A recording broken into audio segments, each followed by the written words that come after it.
Uh-huh. Hi guys, welcome back. So I haven't been uploading much because I've been busy with daily life, such as schoolwork, homework, and much more. So I during the summer break has been taking 2 CBE exams, well preparing for. The CBE exams are mentioned by credit by exam. They squish all the stuff in 1 year into one exam. So for my science 7th grade exam, I took about 30 questions, and they were not all that bad. Because how I have prepared for it is from 6th grade to 7th grade, they're basically the same thing. They only add about 30% of extra knowledge. So I went onto Amazon, bought a book from the school series of 6th grade, 7th grade, and 8th grade science, and then I just looked that book over and then went onto iExcel, which is an app in the App Store that lets you go over all the subjects from school in the fashionized order they go in at school. So I just did that, and since 7th grade science 7th grade doesn't have like a STAR test or anything for you to go over, I just went blind, and you know what, I passed with a 90%, which for me is really good. And I also took another CB exam for algebra. Algebra is a high school course, so it was much different. So for algebra, I started math from like Kumon until I was around in 3rd grade, and then I started on Beast Academy. Beast Academy is like the smaller, babier version of AOPS, and it goes over the same order as AOPS. And then when I finished from 2 all the way up to 5, they're like A, B, C, D ordered, I went to AOPS. Naturally, it was quite a different change because, well, Beast Academy has this comic strip that lets you read it before you do the knowledge, which is really interesting. But when you go to AOPS, it's a dramatic change because it changed into black and white, and it's written in problem form. So in problem form, they will give you like a problem, and then they will answer it themselves to teach you the concept of solving that problem. This is really helpful to me, but it's really extra boring. It's not really as fun as it's been before. But for like this algebra exam, when I finished the book Algebra, I went on to STAR tests. You know, the STAR release tests that they give out every single year. So I just went them over from before in 2011 all the way, no, 2013 up to until now. They do change over time, but mostly there wasn't any calculator questions for me, which was really good. But if there's any calculator questions you are worried about while taking the algebra CBE, I would recommend looking up YouTube videos as they're extremely helpful. So in the exam itself, it was quite long for one. I did not ask my counselor any of this beforehand, so it was quite unexpected to know that the test was 8 hours long. So it was broken up to 2 pieces, one called Term 1, one called Term 2. Term 1 is basically talking about everything of concept. Like you can say graphing, formulas, and anything graph related, honestly.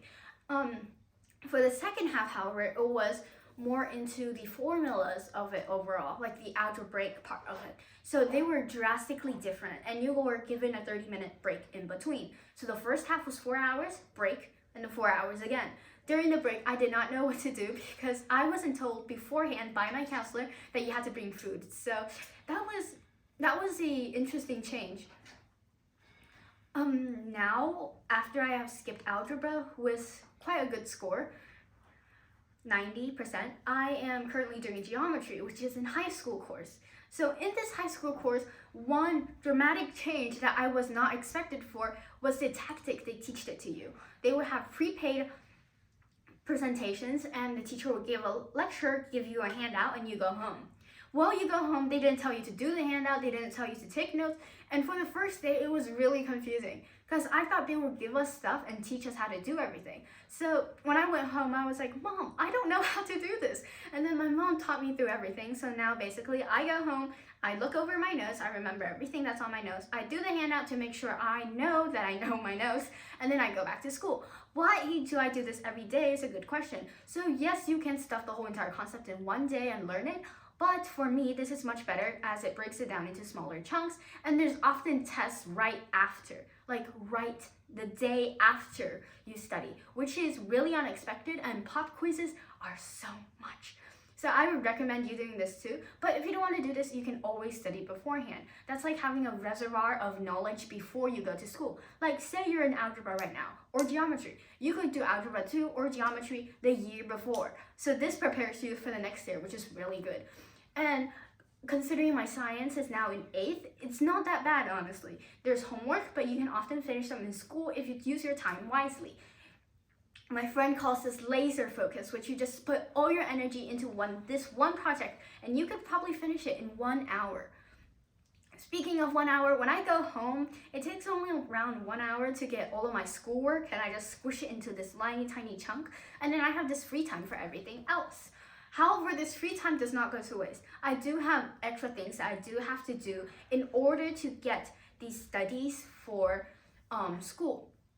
So I still do run IXL for biology before I go to biology, which is a really good thing to do. And also, I am currently doing geometry along with my school because I do not have any reservoir of math, geometry beforehand.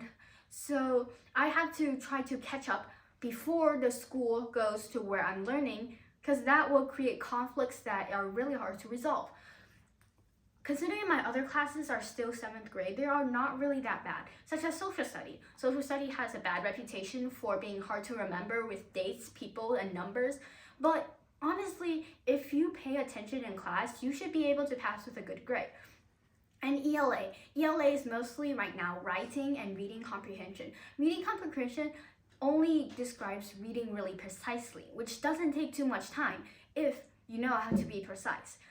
And secondly, writing drafts. Drafts aren't my favorite. They're messy, they're unclear, and their overall section is just not really good for me. So I would recommend brainstorming a bit. It's called what the teachers calls bringing you into the writing mode. The writing mode, I don't get how it makes sense, but if you brainstorm or know what you're going to talk about, it makes writing the drafts so much easier, and I highly recommend trying that. And for final drafts and peer review, I don't really like peer review. Interaction isn't my thing. Social interacting are just kind of awkward for me. So normally in our school, in order for everybody to be natural with peer reviewing, the teacher often makes us shuffle our papers and then pass them around to random people. This is extremely helpful to me as I don't have to do any social interaction. And final drafts, they're much more easier because you have peer review, you have drafts, you have brainstorming. You can get like all your details and just squish them into the final draft to make it look bigger and fancier.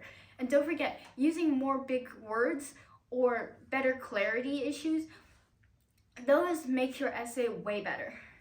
And also, in 7th grade, you start to have something called health.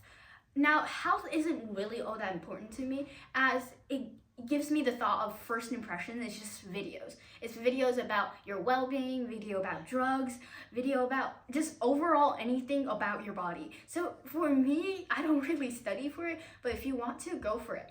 But for me, how do I put this? It's boring to say the first impression of the first day of class that he gave us in video to take notes about. That wasn't a really good first impression. Like even geometry, they gave us a video on how to at least do everything. They gave us a presentation that learns. In health, no. So I guess health isn't really my thing, but if it's your thing, go for it. And that's all about I have to say. Bye-bye.